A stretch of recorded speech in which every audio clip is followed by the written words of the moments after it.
आज 10 दिसंबर अंतर्राष्ट्रीय मानवाधिकार दिवस होता है और मानवाधिकारों के बारे में पूरी दुनिया में क्या चल रहा है, जैसे कि हम पाकिस्तान में देखते हैं महिलाओं के बारे में, उनके अधिकार के बारे में, बांग्लादेश में देखते हैं लोगों के बारे में, अमेरिका जैसे प्रगत राष्ट्र में भी हमने देखा कि वहाँ भी वर्ण भेद के नाम पर, रंग भेद के नाम पर हत्याएं होती हैं, पुलिस बर्बरता दिखाती है। और भारत का क्या कहे, भारत में तो हर स्टेट में हर दिन हर मिनट में मानव अधिकार का उल्लंघन होता है, चाहे भाषा के नाम पर, चाहे धर्म के नाम पर, चाहे जाति के नाम पर, चाहे आर्थिक आधार पर। महिलाओं का उत्पीड़न, उनके अधिकारों के बारे में आप सब लोग जानते हैं। ये तमाम मुद्दे हैं आज के इस दिन विशेष पर, और इसी विषयों पर चर्चा करने के लिए डॉक्टर सुरेश कैरनार साहब, जो कि मानव अधिकारों के लिए काम करते हैं, मजदूरों के लिए काम करते हैं, किसानों के लिए काम करते, एक चिंतक है और देश के प्रति उनका जो प्यार है, सतत देश में घूमते हैं और देश की जो स्थिति है उस पर ब्लॉग लिखते हैं और चर्चाएं करते हैं। डॉक्टर साहब, आपका बहुत बहुत स्वागत। आज मानव अधिकार दिवस है, 10 तारीख है, और हर्षोल्लास के साथ हम देख रहे हैं कि मिनिस्टर मना रहे हैं, पीएम मना रहे हैं। सिर्फ हमारे देश के नहीं, दुनिया भर में हम देख रहे हैं कि लोग मानव अधिकार दिवस मना रहे हैं, सोशल मीडिया पर उसको अपलोड कर रहे हैं। लेकिन वास्तविकता क्या है मानव अधिकारों की? आप पूरी दुनिया घूमे हैं, बहुत सारी देशों के संसद में आप बैठे हैं, अनेक केवल भारत नहीं, भारत के बाहर के राजनीतिक जो लोग हैं उनके साथ आपकी चर्चा होती रही है इस मुद्दे पर, और मानव अधिकार आंदोलन से जुड़े भी लोग, आप उनसे भी चर्चा होती रही। क्या है मानव अधिकार आज दुनिया के पटल पर? सबसे पहले तो मैं थोड़ी मानवाधिकार की हिस्ट्री बता दूं। जी। मानव वंश का जो पूरा इतिहास है, जिसको हम लोग इवोल्यूशन बोलते हैं, जी। उसके क्रम में मानवाधिकार कोई अचानक 1948 को ही नहीं कॉइन हुआ। जी। उसके पहले भी मानवाधिकार उपनिषदों में, वेदों में, कुरान में, बाइबल में और बुद्ध धर्म में, और हम्मुराबी करके जो कोड है बेबीलोन और मेसोपोटामिया कल्चर का, जो इस्लाम और क्रिश्चियनिटी की भी पहले का है, जी। तो उसमें भी उल्लेख है। ऐसा नहीं कि कोई कभी मानवाधिकार की बात ऐसी हुई नहीं है। और प्रकट रूप से इसके बारे में 12वीं शताब्दी में इंग्लैंड में, जिसको मैग्ना चार्टा बोलते, एक वो रिटन डॉक्यूमेंट अवेलेबल है मैग्ना चार्टा का, गूगल में, विकिपीडिया में भी ढूंढ सकते। और उसके फिर 500 साल के बाद में एकदम फ्रेंच राज्य क्रांति जो हुई, जिसमें से बाबा साहब ने समता, स्वातंत्र और उसका जो संघर्ष का जो त्रिसूत्री का जो मंत्र लिया है, उस फ्रेंच राज्य क्रांति में 17वीं शताब्दी के मध्य में, और उसी के 3 साल के बाद में अमेरिका में भी, अमेरिका की भी सो कॉल्ड क्रांति बोला जाता है, अमेरिकन क्रांति। हालांकि वो क्रांति नहीं है, अमेरिका का एक तरह का वो आक्रमण है लोकल जो रेड इंडियंस थे उनके ऊपर का।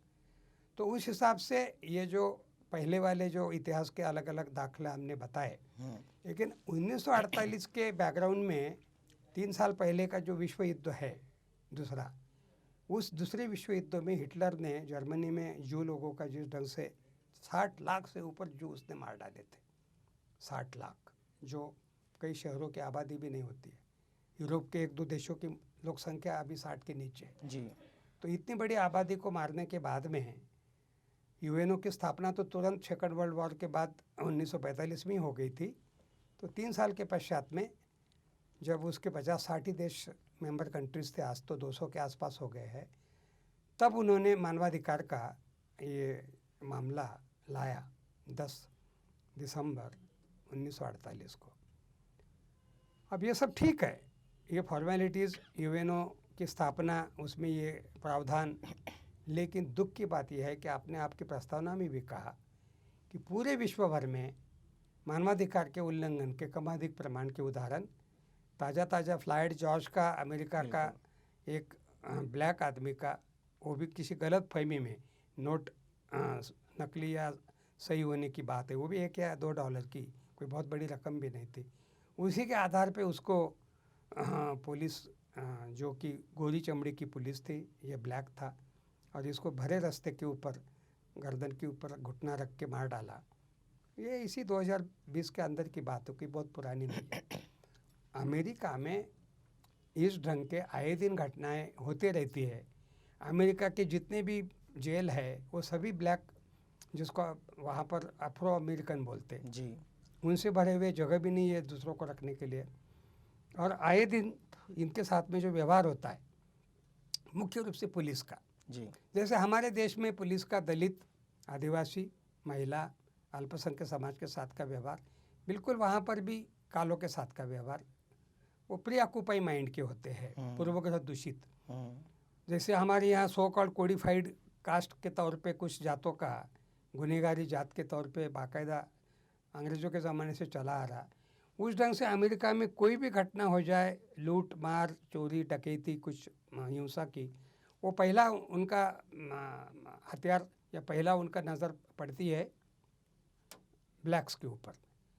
तो इस हिसाब से अमेरिका जो अपने आप को सबसे बड़ा दुनिया का मानवाधिकार का ठेकेदार बोलता है, लेकिन उसी अमेरिका में मानवाधिकार के बारे में रिकॉर्ड कोई बहुत अच्छा नहीं है। और वो अमेरिका, आपने मुझे कई देशों का जाने का हवाला दे के आपने कहा है मेरे परिचय में, तो मैं फ़िलिस्तीन की लड़ाई का इंडियन चैप्टर का प्रेसिडेंट भी हूँ। फ़िलिस्तीन का आज का ताज़ा एक मेरे पास में किसी ने पोस्ट भेजी है कि फ़िलिस्तीन के रास्ते पर साइड में, रोड साइड में बच्चे तारपल लगा के किस ढंग से, छोटे बच्चे हैं, बिल्कुल 5-6-4 साल के ही होंगे, उनकी फ़ोटो है। मेरे तो आंखों में आंसू आ गए। मैंने आज फेसबुक पे उसको मानवाधिकार दिवस के बहाने आज दुनिया के किसी कोने में ये भी हालतें करके मैंने डाला है। तो उस फ़िलिस्तीन को लेके, मतलब इजराइल को लेके यूएनओ में जितने प्रस्ताव पारित किए गए उतने शायद और किसी बात के लिए नहीं किए गए, और उन्हीं सब प्रस्तावों को सबसे ज़्यादा वेटो अगर किसी ने लगाया होगा, अमेरिका ने लगाया है।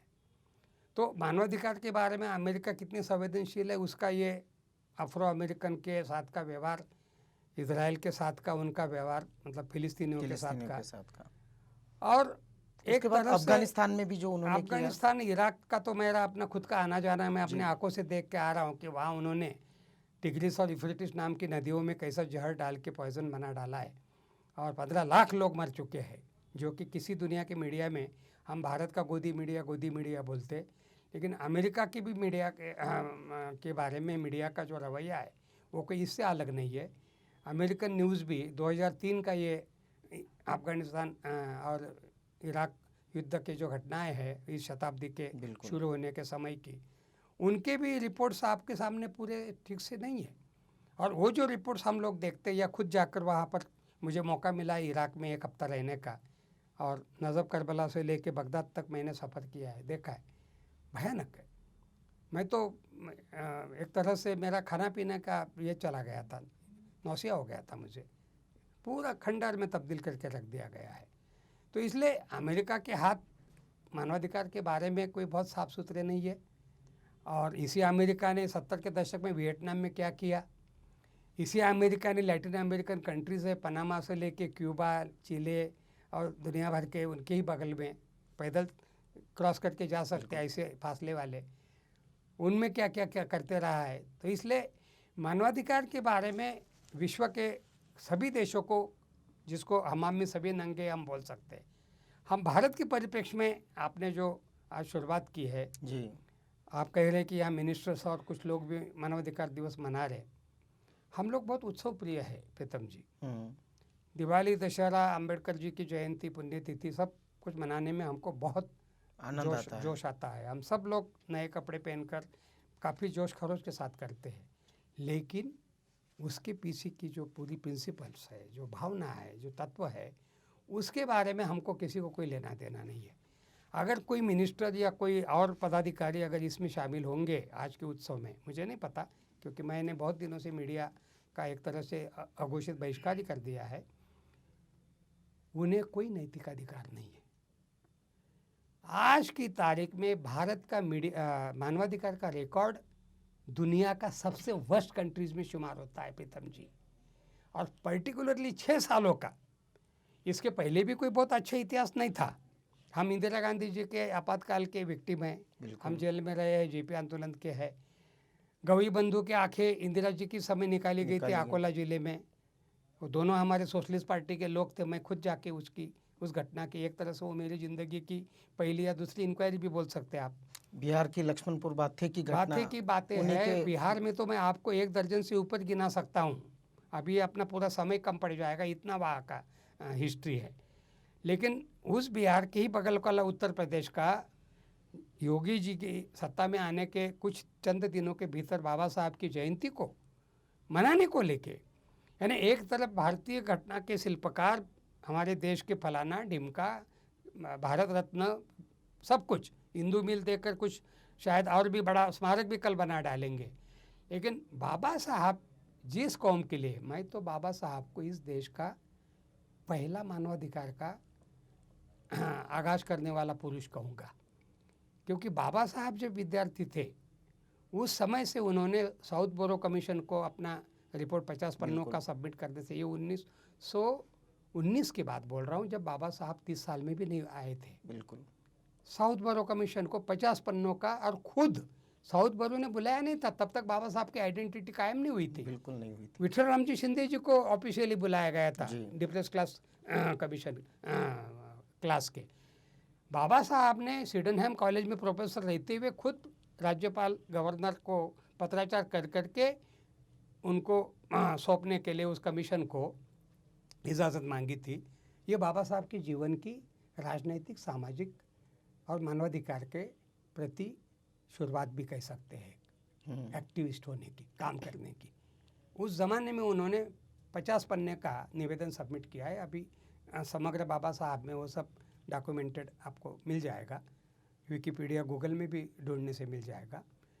तो ये उन उम्र के 25-26 साल के समय से उन्होंने ये जो शुरुआत की, वैसे भी उनको अपने बचपन से जो भी अस्पृश्यता का, जिसको हम बोलते दाग, बिल्कुल। समय समय पे उसकी जो चुभन और उसकी जो प्रति उनको जो भुक्तभोगी जिसको हम बोलते हैं हिंदी में, वो लगभग वो पैदा हुए तब से अनुभव करते आ रहे हैं। बड़ौदा महाराजा के सेक्रेटरी बनने के बावजूद भी वो पीछा नहीं छूटा उनका। वहाँ भी बड़ौदा में उनको घर न मिलने के कारण बड़ौदा छोड़ना पड़ा है, ये भी इतिहास है। तो बाबा साहब 12 घंटा 24 मतलब घंटा उनका समय पूरा के पूरा इस देश के जो वंचित वर्ग हैं, अस्पृश्य है, आदिवासी है, महिलाएं हैं, ओबीसी भी है, सभी के बारे में बाबा साहब का चिंतन था कि ये जो पीड़ित लोग हैं, यहाँ की जो वर्ण व्यवस्था के कारण जिनको हजारों सालों से उनको जो प्रताड़ना सहन करनी पड़ रही, और इससे बड़ा मानवाधिकार का वायलेशन और कोई इतिहास में हो नहीं सकता। धर्म ग्रंथ का आधार लेकर एक मानवाधिकार का उल्लंघन करने का क्लासिकल एग्जाम्पल शायद दुनिया का भारत का ही मिल सकता है। बिल्कुल। कोडिफाइड करके कि नहीं ठेविले अनंत तैशीचे राहावे वगैरह करके उस ढंग से लोगों को बाकायदा उनके दिमागों में डाला है। और ये बाबा साहब की कोशिश है कि जिन्होंने ये तोड़ा है, ये जो लोगों के दिमाग में बैठ गया था कि नहीं मैंने पूरे जन्म का कुछ पाप है, आज मुझे उसका प्रायश्चित करना है, अगला जन्म शायद मेरे को कोई अच्छा मिलेगा वगैरह, ये बाबा साहब ने मिथक तोड़ने का काम किया है। वो ऐसा एक बहुत बड़ा एक तरह से टावर, सुंदर टावर लेकिन बगैर सीढ़ी वाला, बिल्कुल। तो ऐसे टावर को तोड़ने का जो काम हिस्टोरिकल ज्योतिबा ने पहली शुरुआत की। बिल्कुल। उनके निधन के 1 साल के भीतर ही बाबा साहब, मैं तो वो चमत्कार भी कहता हूँ, क्योंकि ज्योतिबा फुले 28 नवंबर 1890 में मरते हैं और 14 अप्रैल 1891 को बाबा साहब का जन्म पाते हैं, विद इन 6 मंथ। ये तो एक तरह से ऐसा ही घटनाक्रम मैं लेता हूँ कि ज्योतिबा ने शुरू की हुई जाति तोड़ों की परंपरा, ब्राह्मणवाद के खिलाफ की परंपरा को एक भीमराव सपकाळ नाम का एक लड़का पैदा क्या होता है सूबेदार सपकाळ के घर में, और वो होश आया तब से अपनी ज़िंदगी में इस ढंग का, इस प्रथा के खिलाफ, जाति व्यवस्था के खिलाफ, शोषण के खिलाफ सोचने का, पढ़ने का, लिखने का। मुझे याद नहीं आ रहा प्रीतम जी मेरे जीवन में बहुत राजनेता, बहुत सामाजिक कार्यकर्ता, बहुत बौद्धिक लोग मेरे मित्र हैं, विश्व भर में भी थोड़ा बहुत मेरा आना जाना है, लेकिन बाबा साहब के जैसा ज्ञान के प्रति इतनी मतलब ज़बरदस्त, जिसको एक तरह से नशा, ऐसे हैबिचुएट आदमी की जो पिताजी के पीछे पढ़ पढ़ के किताबें मंगवाते थे, और पिताजी भी कितने महान कि उन्होंने उनका किताबों का शौक़ पूरा करने के लिए अपनी लड़कियों के गहने मांग के गिरवी रख रख के कि जब कभी पैसा आएंगे हम छुड़वा लेंगे, लेकिन अभी भीमा को किताब देनी है फलानी फलानी। ऐसा बाप मैंने नहीं देखा है। मुझे तो छुप छुप के किताबें पढ़ने की मेरे घर में पढ़े लिखे घर में होने के बावजूद, और एक बाबा साहब के पिताजी थे, यानी एक चमत्कार है। बिल्कुल। क्योंकि इस ढंग से रामजी सूबेदार नाम का एक आर्मी में का मुख्याध्यापक पद तक गया हुआ आदमी, और उसका ये बेटा अंग्रेज़ी खुद बैठ के बाबा साहब की अपने आंखों के सामने तैयार की थी, और इसलिए अंग्रेज़ी में बाबा साहब उम्र के 15-16 साल के पहले ही बहुत अच्छे से पढ़ने लिखने की शुरुआत हो गई थी, बोलने भी लग गए थे। और इसीलिए इंग्लैंड, अमेरिका, उसके बाद तो जर्मनी तक, बिल्कुल, जर्मनी में तो वो बाकायदा जर्मन सीखना शुरू कर दिए थे, क्योंकि उनको जर्मनी में भी प्रबंध लिखने की इच्छा थी, जो अधूरे रह गई एक तरह से उनकी, क्योंकि यहाँ का काम तब तक शुरू हो गया था। तो मानवाधिकार दिवस के बहाने डॉक्टर बाबा साहब आम्बेडकर को भूलकर या उनको छोड़कर विचार ही नहीं हो सकता है। एक तरह के भारत के मानवाधिकारों का यूनो में कब आया वो छोड़ दीजिए, लेकिन बाबा साहब ने यूनो की भी 25-30-40 साल पहले, ये 1919-20 का मैं उदाहरण बता रहा हूँ, साउथ बोरो वाला, उसके बाद में महाड़ का सत्याग्रह है, उसके बाद में कालाराम मंदिर का सत्याग्रह है, ऐसे कई बाबा साहब के नाम पे रिकॉर्ड्स है जो मानवाधिकार के हैं। जो अधिकार लोगों को मिला हुआ है या मिलना चाहिए, उसके लिए ये किए हुए सत्याग्रह, ये कोई भी सत्याग्रह और किसी बात के लिए नहीं है, ये एक जो नेचुरल मानव का जो अधिकार होता है वो दिलाने के लिए वो सत्याग्रह है। बिल पास हो गया था विधानसभा में कि सभी पान उठे सबके लिए ओपन है, लेकिन उसके बावजूद भी अलाउ नहीं था, तो इसलिए महाड़ का सत्याग्रह। मंदिरों के बारे में कोई बाबा साहब को प्रेम नहीं था, लेकिन वो भी एक प्रतीकात्मक बात है। बिल्कुल, मैं भी खुद एथिस्ट होने के बावजूद मंदिरों के प्रवेश की, वो महिला हो या दलित हो, मैं इसलिए समर्थन करता हूँ उसका एज ए स्ट्रैटेजी, क्योंकि भाई कुत्ता बिल्ली सब कोई जा सकता है, तो एक आदमी 2 पैर 2 हाथ अच्छा खासा आपके जैसा दिखने वाला वो क्यों नहीं जा सकता है। तो ये सब बातों के बाबा साहब के नाम पे जो जमा है, ये सभी सत्याग्रह, ये सभी आंदोलन मानवाधिकार आंदोलन के आज से कम 100 साल के पीछे आपको जाना पड़ेगा। तो इसलिए मानवाधिकार की संकल्पना क्वाइन होके उसके बारे में चर्चा होने की शुरुआत तो दुनिया के पटल पर लिखित रूप में बहुत बाद में, लेकिन डॉक्टर बाबा साहब आम्बेडकर ने ये शुरुआत इसी भारत में, जिसको हम भारतीय उपमहाद्वीप बोल सकते हैं, तब तो पूरा संयुक्त भारत था, तब तो उनका लाहौर में भी भाषण होने का था, जात पात तोड़ो मंडल में का, जो आज एक क्लासिकल डॉक्यूमेंट के तौर पे आज उसको हम सभी लोग रेफर करते रहते हैं। तो ये जो एक विलक्षण मानवाधिकार के प्रतीक, क्योंकि अस्पृश्यता निर्मूलन, जाति तोड़ो वाला आंदोलन, ये मानवाधिकार का सबसे बड़ा भारत का अहम मुद्दा मैं मानता हूँ। और बहुत सारी बातें हैं, लेकिन जात वाली बात को स्पर्श करके उसी के ऊपर कॉन्सेंट्रेट करके टोटल लाइफ एक तरह से डिवोट करने वाली हिस्ट्री, जैसे मार्टिन लूथर किंग के नाम पे निग्रोस के अधिकारों की लड़ाई का जाता है, बिल्कुल, उससे भी ज़्यादा बाबा साहब के खाते में ये जो अस्पृश्यों के लिए, दलितों के लिए, वंचितों के लिए, महिलाओं के भी लिए, क्योंकि इसमें मनुस्मृति के अनुसार महिला भी दलित है, फिर वो जोशी देशपांडे कुलकर्णी घर की महिला हो या किसी कांबड़े खोबरागढ़े घर की महिला हो, क्योंकि वो सभी अंगूठे से पैदा हुई है मनुस्मृति के अनुसार, तो उस हिसाब से महिलाएं भी शूद्र कैटेगरी में आती है। तो ये कितना बड़ा एक जनसंख्या का आप समझ लीजिए मेजॉरिटी है, और ये मेजॉरिटी तबके को अधिकार दिलाने के लिए हिंदू कोड बिल को लेके इस्तीफा देने का क्यों? बिल्कुल, हिंदू कोड बिल का लाभ किनको होने वाला था? आधी आबादी भारत की महिलाएं हैं, उनका अधिकार है, उनका जिस आदमी ने मंत्रिमंडल से अपने आप को खुद को इस्तीफा दे के अलग कर लिया, वो महिलाओं के अधिकारों के लिए, कोई व्यक्तिगत स्वार्थ के लिए नहीं, ये मुझे फलाना और डिपार्टमेंट दो या कोई प्रधानमंत्री बनाओ इसके लिए नहीं, वो अधिकारों के लिए, यानी उनका मंत्रिमंडल में का निकलना भी एक अधिकार के लिए निकलना था, वो कोई किसी और बात के लिए निकलना था। ये उदाहरण आपको कहीं नहीं मिलेंगे। 6 दिसंबर आज से सिर्फ 4 ही दिन पहले उनका स्मृति दिवस, इसलिए मैं उनको भी थोड़ा ज़्यादा इस ढंग से ले रहा, और वो लेना भी इसलिए चाहिए क्योंकि भारत के टोटल इतिहास में आज़ादी के आंदोलन के सिपाही बहुत मिल जाएंगे, लेकिन बाबा साहब ने ये जो पूरी आज़ादी जो है सही मायने में संपूर्ण आज़ादी, ये सही आज़ादी है, क्योंकि वो आज़ादी तो आज न कल मिलने ही वाली थी। अंग्रेज़ भी उस तरह से थकी गए थे, हार गए थे, लेकिन बाबा साहब ने जो फोकस करके इसको जो, और लोकमान्य तिलक जिंदा थे। बाबा साहब जब ये कोशिश कर रहे थे, उस समय मुक नायक नाम का अखबार बाबा साहब ने जब शुरू किया, तो मुक नायक की जाहिरात, एडवर्टाइजमेंट भी केसरी ने छापने से मना किया, पैसे लेकर। बिल्कुल बिल्कुल। बाबा साहब के अन्य जो आंदोलन या अन्य सभा या सम्मेलन या कुछ लेख छापना तो दूर की बात है, लेकिन बाबा साहब ने जो पहला अखबार अपने जीवन में शुरू किया था मुक नायक, जो 13 अंक ही निकल सका, और बाद में वो इंग्लैंड और अब रुकी भी पढ़ाई के लिए चले गए, तो फिर मुक नायक भी बंद हो गया था उनके पीछे।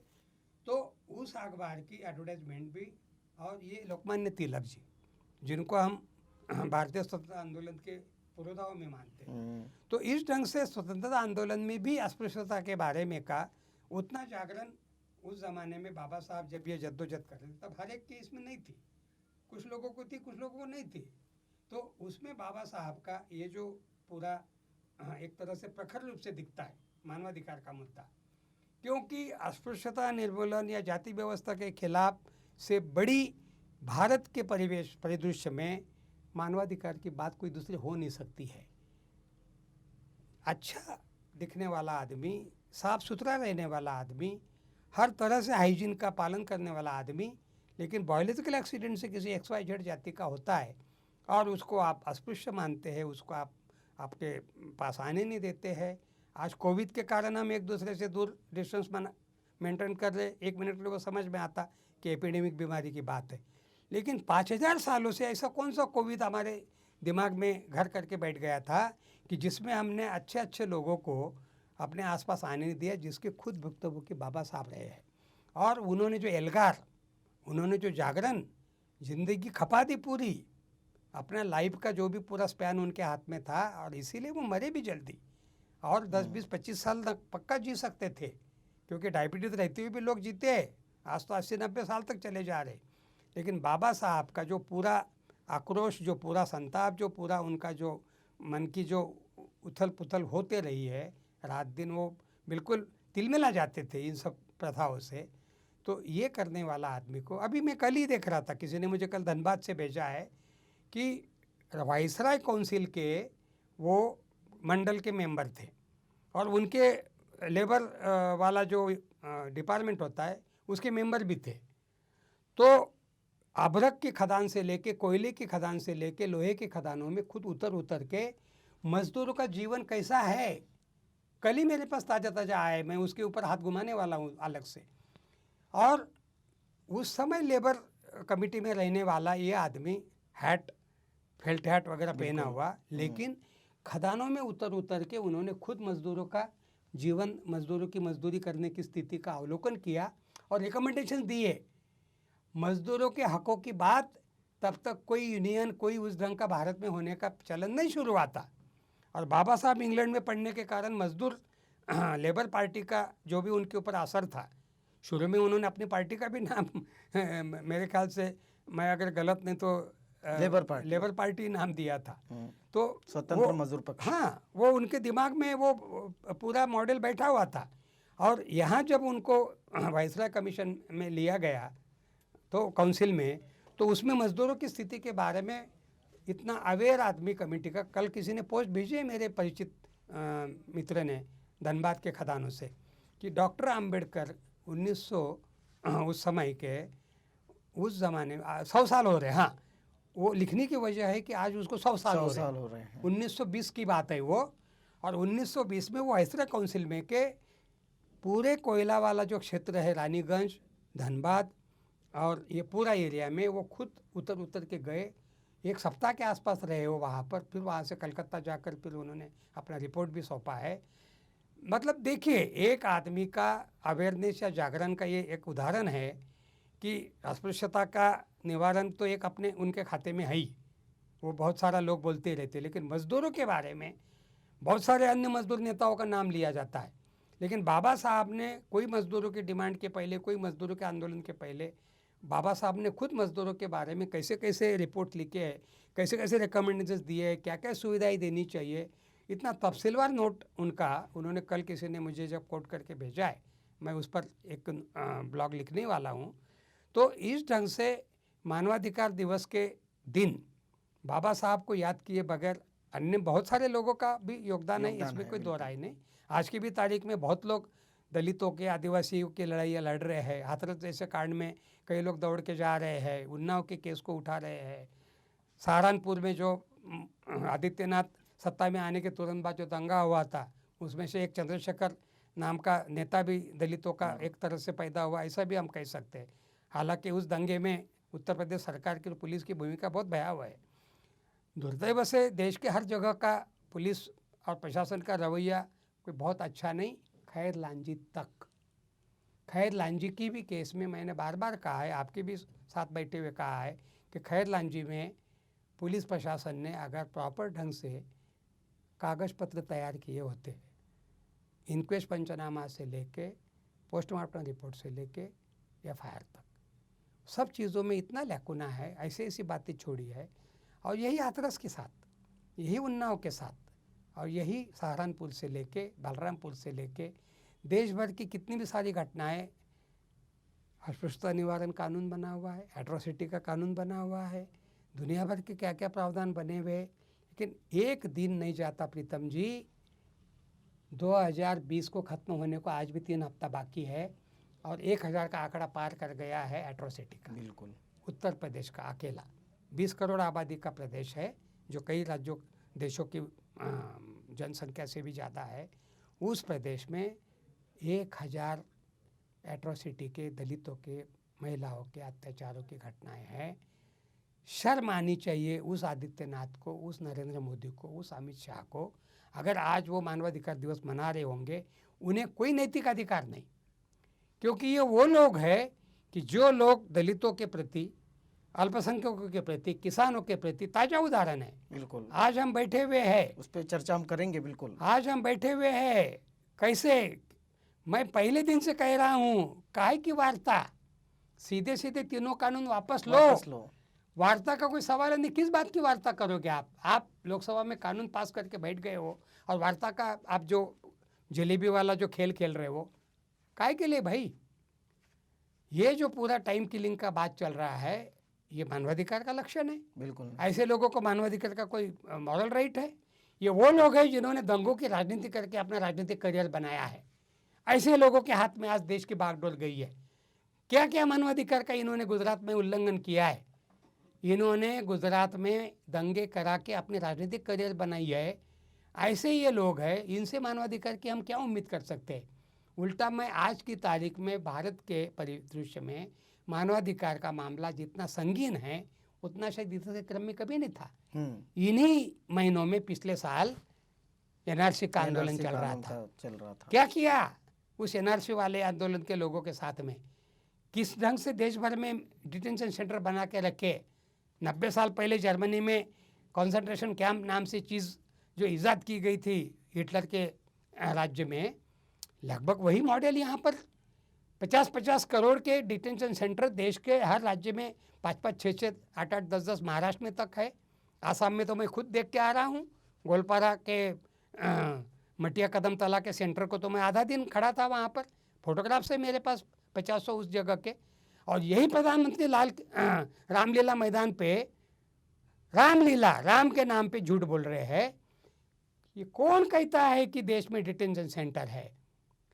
अगर देश के प्रधानमंत्री पद पे बैठे हुए आदमी को उसके नाक के नीचे क्या हो रहा अगर ये पता नहीं, तो ऐसे आदमी को पद पे रहने का कोई नैतिक अधिकार नहीं। बिल्कुल, ये जो पूरा तमाम मामला है भारत के परिप्रेक्ष्य में, आपने अभी कहा कि महात्मा फुले के बाद अगर एक नाम है तो डॉक्टर बाबा साहब अम्बेडकर का है। फिर उसके बाद लोहिया आंदोलन चला अधिकारों के लिए, मानव अधिकार के लिए, समाजवादी आंदोलन भी चला। लेकिन बाबा साहब का आंदोलन, चाहे चौदार तालाब हो, चाहे कालाराम हो, लेकिन ये सब आंदोलन जो है, इसकी छवि हमें भारतीय संविधान में दिखती है, जिसको हम आज भारत में जितने भी ग्रंथ होंगे, धर्म ग्रंथ होंगे, चाहे वो कुरान हो, चाहे गीता हो, चाहे बाइबल हो, चाहे त्रिपिटक हो, उससे भी ज़्यादा महत्वपूर्ण और पवित्र ग्रंथ हम संविधान को मानते हैं, जिसमें सारे अधिकारों को, सारे मौलिक अधिकारों को, नैतिक अधिकारों को, मूलभूत अधिकारों को, मानव अधिकारों को बाबा साहब ने जनता को सौंपा। लेकिन आज की जो सरकार है वो संविधान जो है उसको पूरी तरह डिस्ट्रॉय करना चाह रही है। प्रीतम जी, मैं इसके पहले भी बोला हूँ, 26 नवंबर 1949 को बाबा साहब ने जिस दिन ऐलान किया कॉन्स्टिट्यूएंट असेंबली में कि आज ये राष्ट्र को सौंप रहा हूँ करके, जनता को सौंप रहा हूँ, ये शब्द है उनके असल में, उसके 2 दिन के बाद में ऑर्गेनाइजर नाम का आरएसएस का अंग्रेजी मुखपत्र है जी।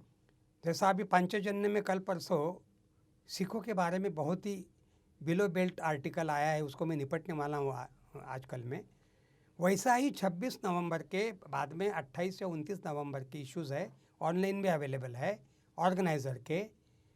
हमें 5000 साल से इतना महान संविधान हमारे पास में रहने के बावजूद ऋषि मनु ने दिया हुआ ये भीम स्मृति की क्या ज़रूरत थी? ये भीमा ने देश विदेश के संविधानों की नकल करके गुदड़ी बनाई है।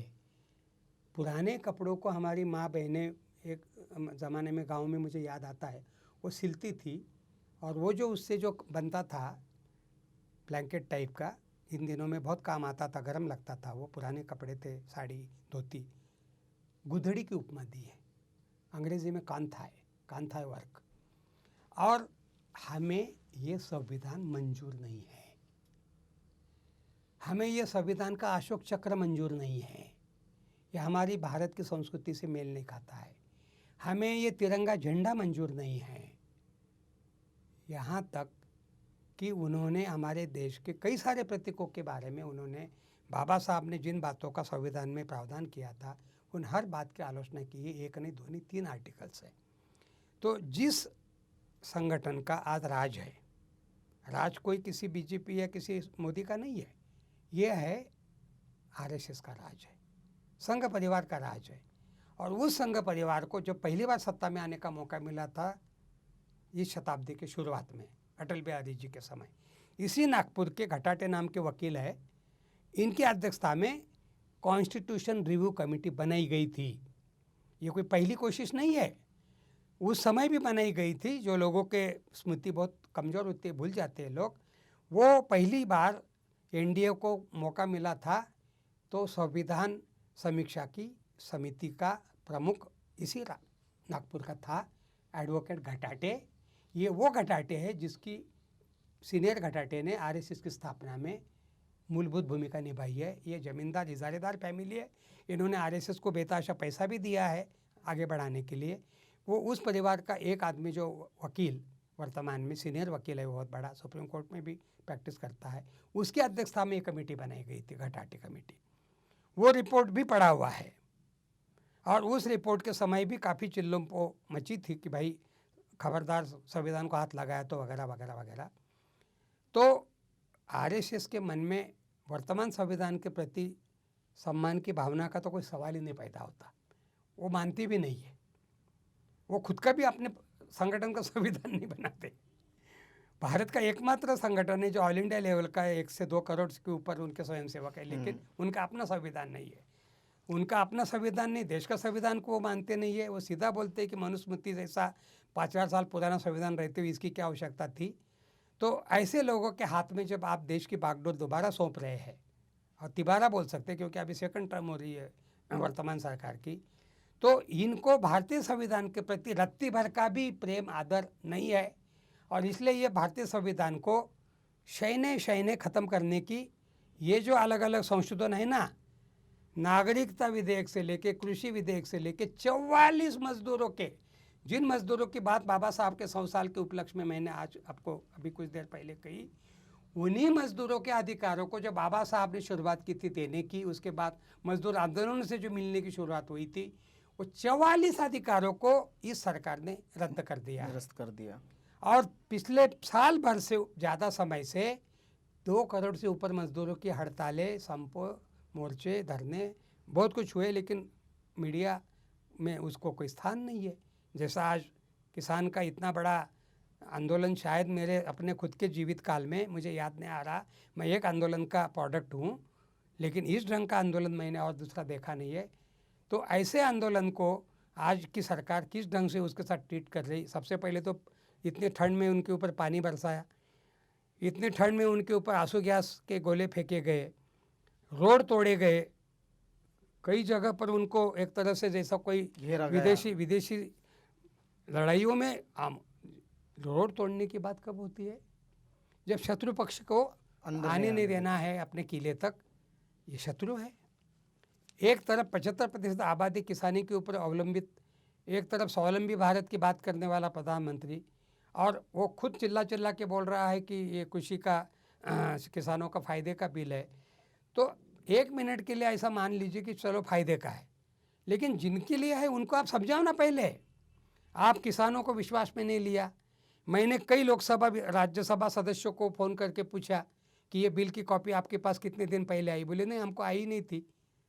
अच्छे वोकल सदस्यों को मैं बात कर रहा हूँ, कोई सोते रहने वाले सदस्यों की बात नहीं कर रहा हूँ। नॉन सदस्य है, जो एक्टिव सदस्य है।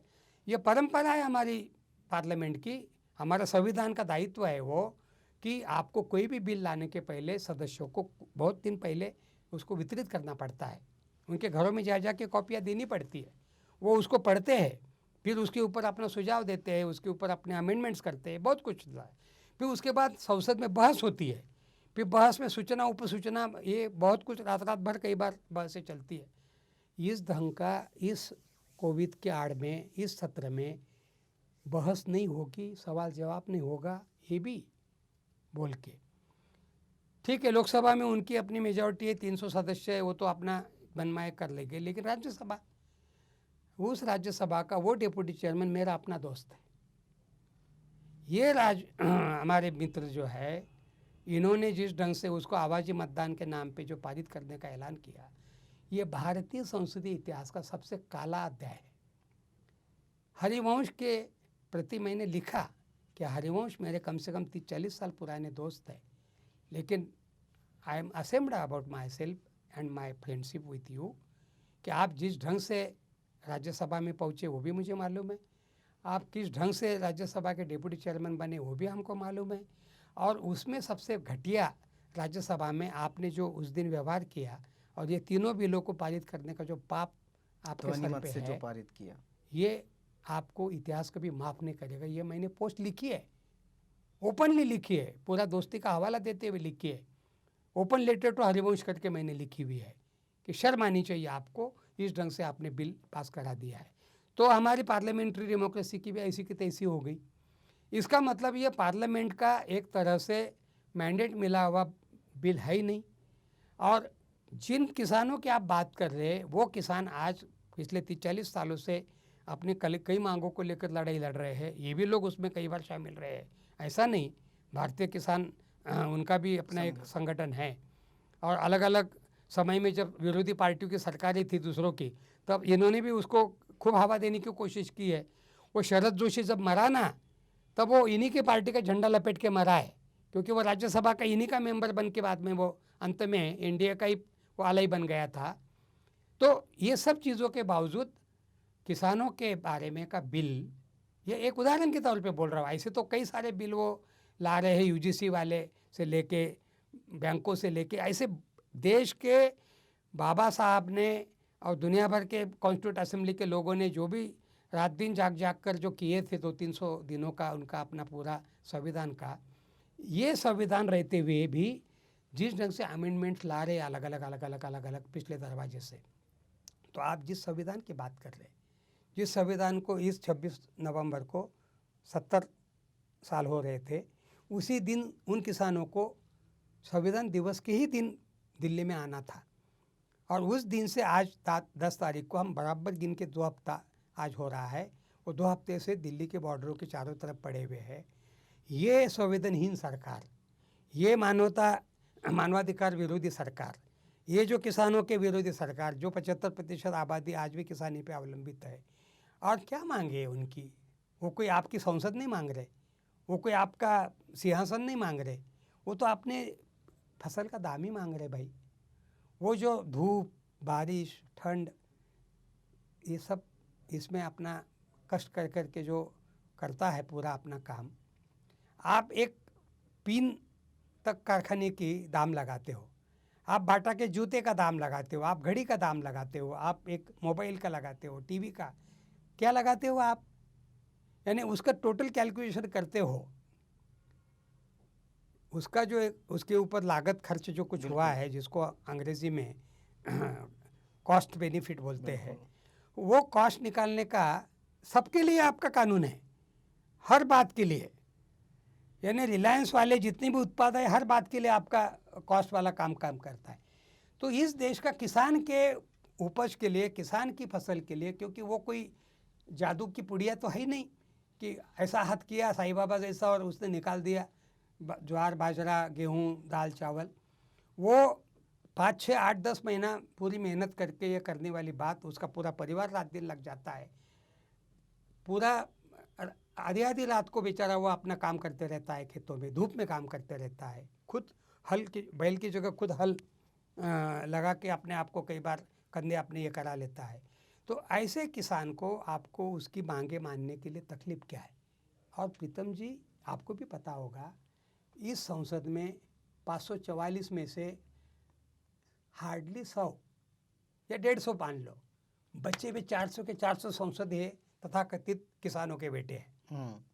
गिन के हर विधानसभा के 5-10 संसद या विधानसभा सदस्य छोड़ दो तो मेजॉरिटी विधानसभा विधायक भी किसान परिवार से। और ये लोग माइक पे बोलते हैं, मैं किसान का बेटा हूँ, मैं किसान परिवार से हूँ। वो तो उस समय तो वोटों के समय बिल्कुल कैश करते रहते, हर कोई बोलते रहता है। और उस किसान की बात सुनने के लिए आज ये इस ढंग से उनको वार्ता के नाम पे घुमा रहे हैं। इनको लग रहा कि किसान अनपढ़, गवार, बेवकूफ़, अंगूठा बहादुर, इसको क्या पता है। लेकिन मैं साफ साफ कह रहा हूँ कि ये बिल वापस लेने वाले नहीं है, क्योंकि ये वर्तमान सरकार जो है ये टोटल कॉरपोरेट सेक्टर की सरकार है। लाखों अपनी गरीबी का वर्णन करते रहे, लेकिन वो बेसिकली गरीबों के कभी थे भी नहीं। ये गुजरात के मुख्यमंत्री थे, तभी से इनके लक्षण टाटा नाम का उद्योगपति ने लिखा हुआ है, मेरे पास स्टेटमेंट है उनका, कि ये प्रधानमंत्री का पैकेज है करके, क्योंकि इतना प्रो कॉरपोरेट, इतना प्रो पूंजीपति मुख्यमंत्री भारत के इतिहास में कोई दूसरा हुआ नहीं है। और जिस ढंग से इसने अदानी अंबानी लोगों को गुजरात में इतनी खुली छूट दी है प्रीतम जी, आज वो पूरा देश उनको बेचना चाहता है। पूरी मुल्क की खेती, पूरा मुल्क का व्यापार, पूरे मुल्क के बैंक, पूरे मुल्क के मीडिया, आप जिस मीडिया से बिलोंग करते हो, आप इंडिपेंडेंट हो, लेकिन बाकी गिन के 80 चैनल है ऑफिशियली, अनऑफिशियली और क्या है वो छोड़ दो, लेकिन ऑफिशियली रिलायंस के नाम पे 80 चैनल है। अभी जो मुहिम चल रही है रिलायंस बैन के ऊपर बाइकआउट करो करके, रिलायंस प्रोडक्ट, जियो टीवी और क्या क्या, उस अभियान के बहाने पता चल रहा है कि गिन के 80 चैनल अकेले रिलायंस के, और अन्य लोगों के क्या है क्या नहीं। कोई भी चैनल, आप खुद चैनल वाले हैं, बहुत छोटे पैमाने पे आप चला रहे, कितना सारा चैनल के लिए इंफ्रास्ट्रक्चर लगता हो आपको अच्छी तरह मालूम है। कोई एक दिन में रिपब्लिक टीवी खड़ा नहीं कर सकता है, उसके पीछे बहुत कुछ लगता है। तो ये सब चीज़ों के पीछे धन्ना सेठ, और इन धन्ना सेठों के हाथ में मीडिया है, इन धन्ना सेठों के हाथ में सब कुछ है। अब कृषि वाला एकमात्र मामला था जो मझोले किसान, मूल बात तो इस देश में आप 99% किसान जो है ना वो 4 एकड़ के नीचे के हैं। बिल्कुल 4 एकड़, उससे भी ऊपर में 4 एकड़, जिसको मार्जिनल फार्मर्स बोलते हैं अंग्रेजी में। और ये सब किसान अपनी फसल के दाम का, अपने खेती के बारे में का, और वो भी खेती अगर कॉरपोरेट को आप सौंप देंगे, दुख की बात है कि कुछ लोग हमारे भी भीतर के हैं जो उसका एक तरह से वकालत कर रहे हैं। वो कह रहे हैं कि हाँ छोटे किसान ये वाइबल नहीं है। लेकिन आपके बहाने में आज एक मेरा अपना खुद का लाउड थिंकिंग आज शेयर करूँगा। मैं, मेरे सामने आज 2 दिन से एक बहुत विकराल समस्या आई है। 1 मिनट के लिए अगर ये बिल ऐसा ही रहे और नरेंद्र मोदी, अमित शाह या रिलायंस या अदानी या जो भी और धन्ना सेठ उनके हिसाब से ज़मीनें सब किसानों की इनके हाथ में चली जाए कॉन्ट्रैक्ट फार्मिंग के लिए 1 मिनट के लिए, ये फार्मिंग तो कोई हाथ से होने वाली नहीं है। जिस ढंग से मैं कनाडा, अमेरिका और देश के जो तथाकथित प्रगतिशील राष्ट्रों में मशीनों से खेती करते हुए जो देखा हूँ, वो डायरेक्ट खेत में चलता है मशीन और सीधा बोरे में वो अनाज भर के वो सिल के बिल्कुल वो बिल्कुल। डायरेक्ट कन्वर्ट होता है पैकेज जाने के लिए। इस ढंग का प्रोसेसिंग का देखा हुआ। तो ये तो जब ये हजारों लाखों एकड़ हेक्टर की ज़मीन के मालिक बन जाएंगे, 75% आबादी जो आज सिर्फ खेती के ऊपर अवलंबित है और जिसमें मेजॉरिटी दलित है, मेजॉरिटी आदिवासी है, मेजॉरिटी OBC है। ओबीसी है, ये सब बेकाम हो जाएंगे। कल मैंने खाली एक डायलॉग लिखा है, खाली 8 तारीख को। अब उसके ऊपर मैं आर्टिकल लिखने जा रहा हूँ, खाली हाथ शैतान का घर। जब ये 75% हाथ खाली हो जाएंगे ना, ये आबादी कितनी निकलती है मालूम है प्रीतम जी? मोटा मोटी 100 करोड़ निकलती है। आप कल्पना कीजिए 135 करोड़ के देश में 100 करोड़ लोग अगर बेकार होते हैं, काम नहीं रहेगा, कितने लोगों को आप मॉल में नौकरी दे रहे, कितने लोगों को आप आपके एजेंट बना रहे हैं? ठीक है, इनमें से कोई इनके अड़ते दलाल भी बन जाएंगे। कितने लोग कॉरपोरेट की इस खेती के भीतर में अकोमोडेट होंगे? मेरा अपना तजुर्बा बताता है देश विदेश का, 10% भी लोग अकोमोडेट नहीं हो सकते हैं। बम्बई की मिलों का ताज़ा उदाहरण मैं बताता हूँ आपको। हमारे आंखों के सामने मॉडर्नाइजेशन के नाम पे पूरी मिल ख़त्म हो गई है। आज वहाँ पर क्या हो गया है? मॉडर्नाइजेशन के नाम पे खेती का जो कुछ होगा वो पूरा अमेरिकन और कनाडा और यूरोप के मॉडल पे होगा। और ये जो किसान है हमारा, ये जो मज़दूर है जिसको खेतीहर मज़दूर बोलते हैं हम, ये पूरा क्या, इसको आप पर्यायी जॉब क्या है आपके पास में?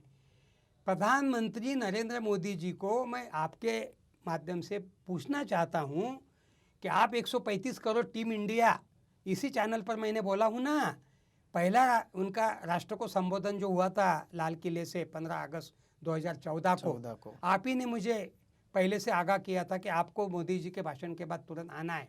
और उनका भी 1.25 घंटे का भाषण हुआ था और मेरा भी 1.25 घंटे का जवाब हुआ था। और उस भाषण में मैंने नरेंद्र मोदी जी की पहली बात को अप्रिशिएट किया था। उन्होंने फर्स्ट टाइम 135 करोड़ की टीम इंडिया की घोषणा की थी। और मेरे 135 करोड़ के देशवासियों, मेरे भाइयों बहनों मित्रों, ये जो उनके अपने खास डायलॉग है, ये कहते हुए उन्होंने 50 बार टीम इंडिया की बात की थी। उस टीम इंडिया के 100 करोड़ लोगों का क्या? 35 करोड़ ठीक है, कुछ तो भी करके एडजस्ट कर लेंगे, वैसे भी आज थोड़े बहुत है ही। इतनी बड़ी आबादी अगर इस देश की बेकार या खाली हो जाएगी, प्रीतम जी, कोई भी प्रधानमंत्री नींद नहीं ले सकता है। आप कितनी भी पुलिस और मिलिट्री और कितना भी पैरामिलिट्री लगा दो, इस देश की समाज स्वास्थ्य की चिंता मुझे सता रही है एक समाज सेवक के नाते। 50 साल से ऊपर मैं सोशल वर्क में हूँ और इसीलिए मैं इतना तल्खी से बोल रहा हूँ।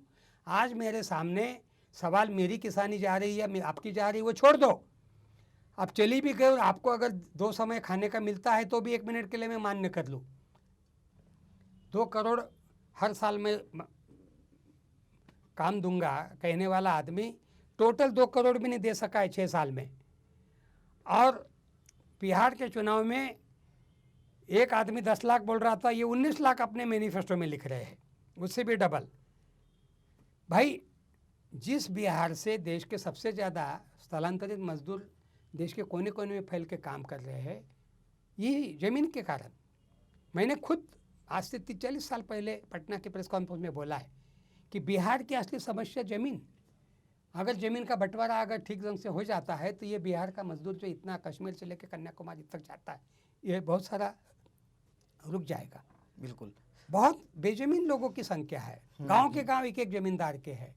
तो इस ढंग से इस देश की विषमता का बाबा साहब के नायब संविधान के कारण किमान जमीन धारणा विधेयक और दुनिया भर के कानूनों की इम्प्लीमेंटेशन हुई नहीं है। बिल्कुल। आज हम मानव अधिकार दिवस मना रहे हैं। अंतिम चर्चा में जाएंगे हम अंतिम मुद्दे पर कि आज के इस दिन विशेष पे जब हम देखते हैं पूरे देश में, हम यूपी में देखते हैं कि एक हमारी बहन है, उसको रात को 12 बजे उसका शव जलाया जाता है ताकि फिर से उसका शव विच्छेदन ना हो। हम कश्मीर को भी देख रहे हैं, लॉकडाउन में तो बंद है लेकिन उसके पहले भी मैं खुद कश्मीर जा चुका हूँ, आप खुद कश्मीर वैली में जा चुके हैं, हमने हमारी आंखों से देखा है।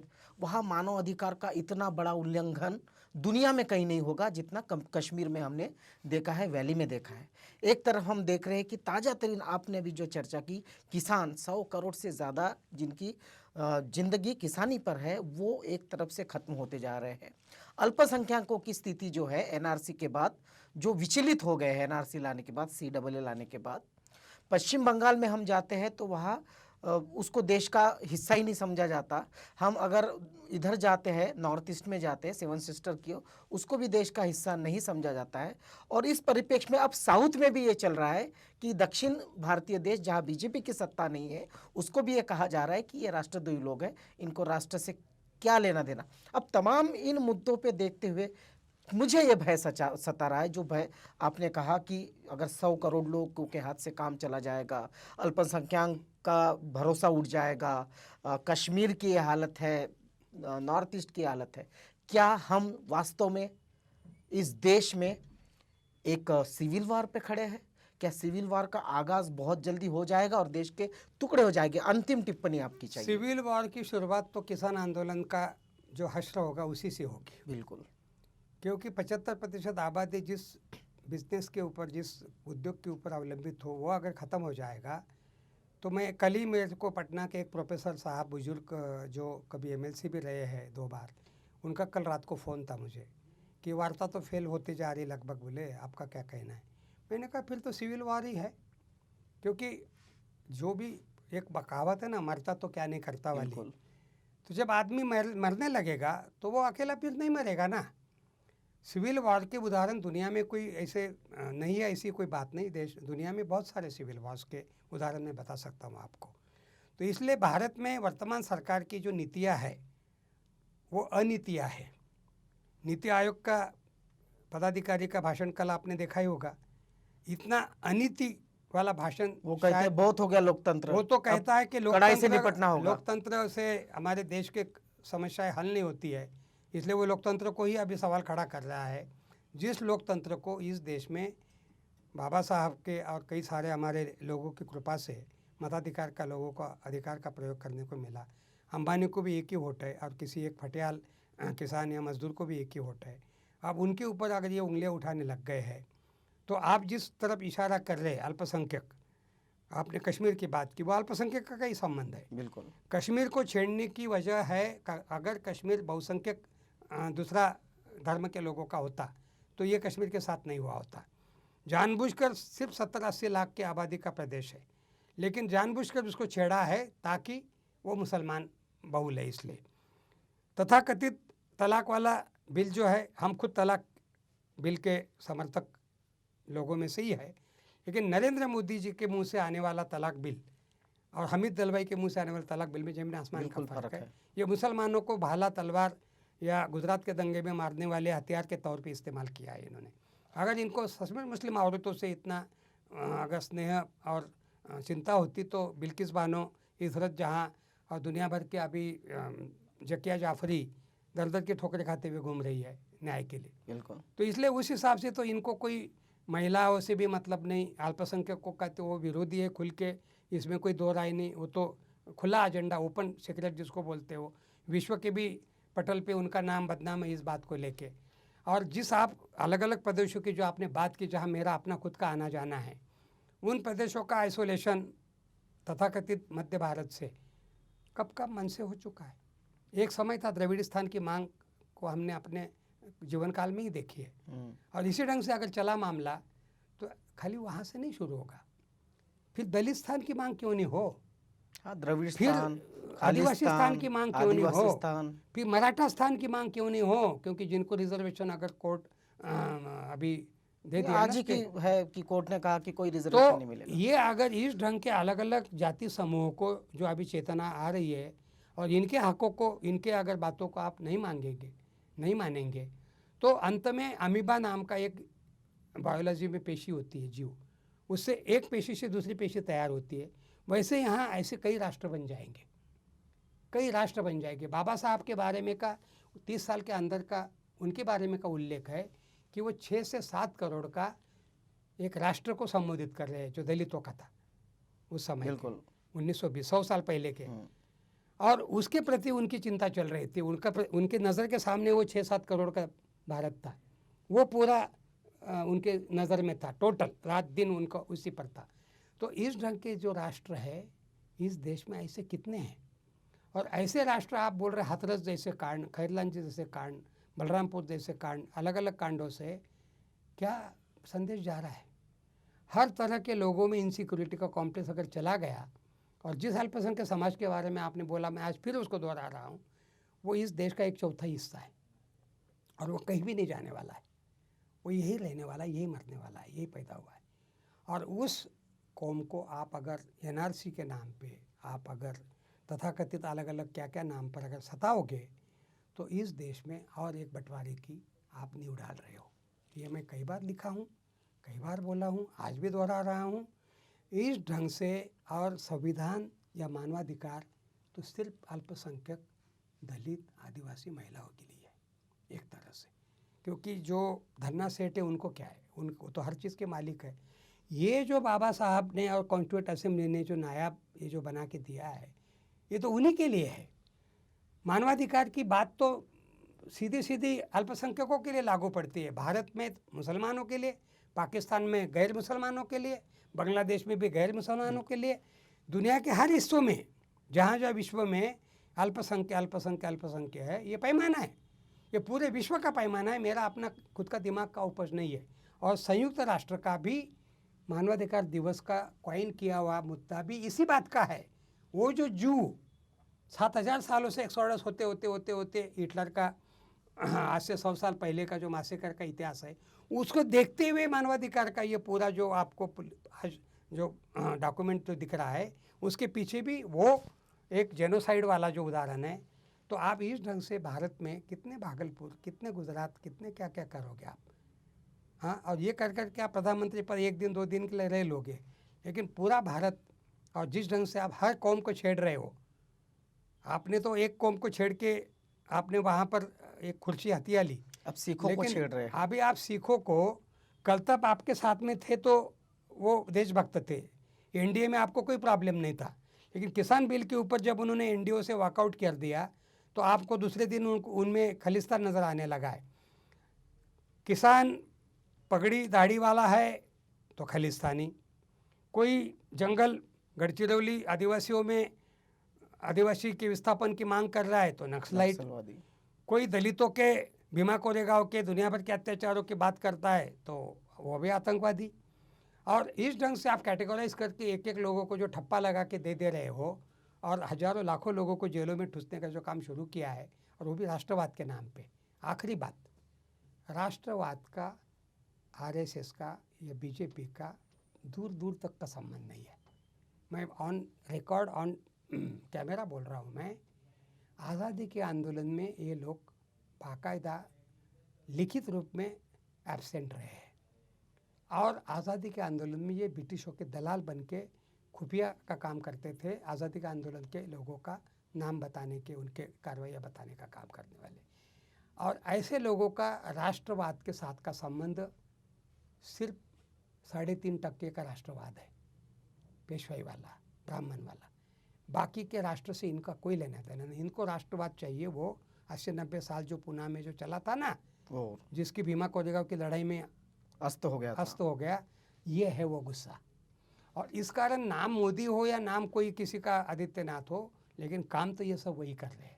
तो आज की वर्तमान सरकार में का ये सबसे अगर कोई भयानक पक्ष है तो ये है कि ये टोटल हिटलर की तर्ज पे चल रहे हैं। ये जो रेसिज्म का जो झमेला है ना, ये टोटल हिटलर की, मुसोलिनी की देन है।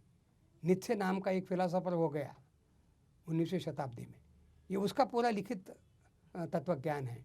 और इस ढंग से इनका भी जो पूरा कहना है ना, आप बता दो ना, एक गांव एक पानी उठा का आंदोलन हम लोगों ने किया, कभी आरएसएस आया? बिल्कुल नहीं। दलित अत्याचारों के आए दिन घटनाएं होती, कभी आरएसएस ने कोई ऑफिशियल स्टेटमेंट दिया है, कोई जाके इंक्वायरी की है? कभी नहीं।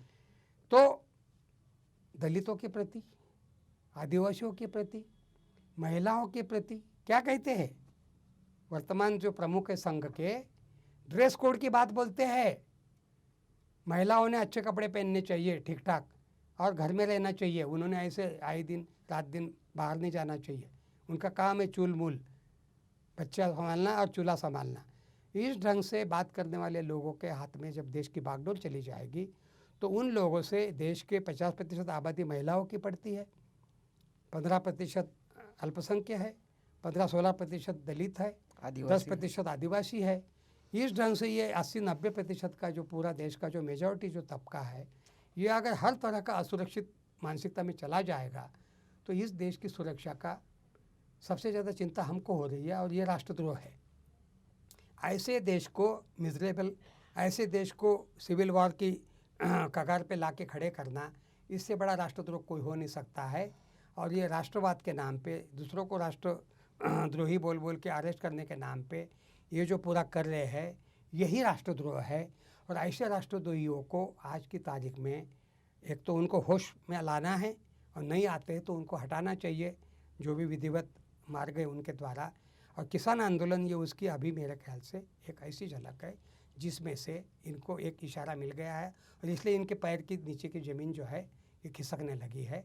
ये मेरा अपना कहना है। आने वाले दिनों में इनको और भी कई जगह में इसका परिणाम भुगतना पड़ेगा, क्योंकि 20,000 किसानों के ऊपर कोरोना एक्ट लगा दिया, लेकिन ये खुद महाराष्ट्र से लेके केरल से लेके बंगाल तक रोज़ उधम मचा रहे, वहाँ इनको कोरोना का एक्ट खुद का लेने याद आ रहा। बिहार चुनाव में लाखों की रैलियाँ की इन्होंने, इसमें इनको कोरोना का एक्ट याद नहीं आ रहा। हैदराबाद में की देव दीपावली के नाम पे बनारस में दुनिया भर का तमाशा किया इन्होंने, हाथ हिला के कौन सा क्रूज लाके यात्रा कर रहे थे, तब इनको कोरोना की याद नहीं आ रही है।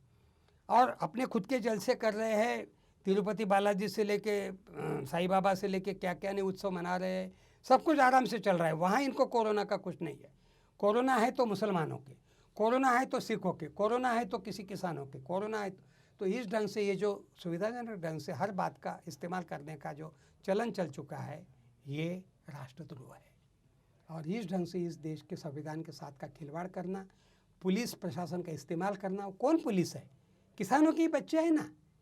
एक बूढ़े को हाथ लाठी मारते हुए एक लड़का देख रहा था मैं, पुलिस का जवान, उसको तो लग रहा होगा कि ये मेरा बाप है, क्योंकि 75% मेरे ख्याल से हर एक घर में से पंजाबी जवान सेना में है, एक तो सेना में है या पुलिस में है या फिर किसानी कर रहा है।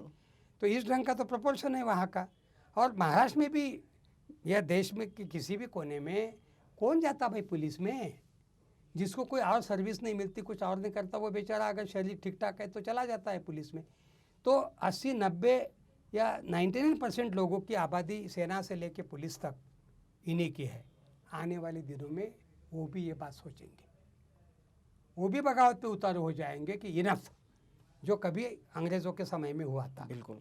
तो इसलिए ये जो पूरा एक तरह से अंत जो देख रहे हैं ना लोगों का, उसमें पुलिस भी आती है, उसमें प्रशासन भी आता है और उसमें आम लोग तो ही है। तो ये जो पूरा खेल चल रहा है, पहले से ही चल रहा था, लेकिन 6 साल में इसको बहुत गति मिली है। 6 साल से नंगा नाच चल रहा है कॉरपोरेट के लिए, धन्ना सेठों के लिए। और इसलिए ये जो लूट मचाई हुई है, ये अगर नहीं रुकी तो इस देश में आप कह रहे वैसा सिविल वार बिल्कुल तय है। और ये सिविल वार के लिए जिम्मेदार तत्वों को मैं सबसे बड़े राष्ट्रद्रोही करार देके आज मेरी चर्चा को विराम देता हूँ। धन्यवाद। बिल्कुल। तो ये जो तबका है जो कॉरपोरेट के लिए काम कर रहा है, ना किसानों की सोच रहा है, ना अल्पसंख्यकों की सोच रहा है, और सभी पूंजीपतियों के लिए सरकार जो काम कर रही है, सही मायने में ये राष्ट्रद्रोही है। और इसी तरह से अगर देश का माहौल रहा, लोगों में, आम लोगों में, अल्पसंख्यकों में, दलितों में, महिलाओं में, अब सिखों में भी अगर इस तरह से असुरक्षितता का माहौल हो जाएगा, किसानों में असुरक्षितता का माहौल हो जाएगा, तो हम निश्चित ही एक सिविल वार के दरवाजे पर है। इससे हमें बचना है और ऐसी सरकारें भविष्य में ना आए, इसके लिए हमें काम करना है। हम आज अंतर्राष्ट्रीय मानव अधिकार दिवस मना रहे हैं। इस अवसर पर डॉक्टर खैरनार साहब, आपने अपना समय दिया, मार्गदर्शन किया, आपका बहुत बहुत धन्यवाद। देखते रहिए आवाज़ इंडिया की।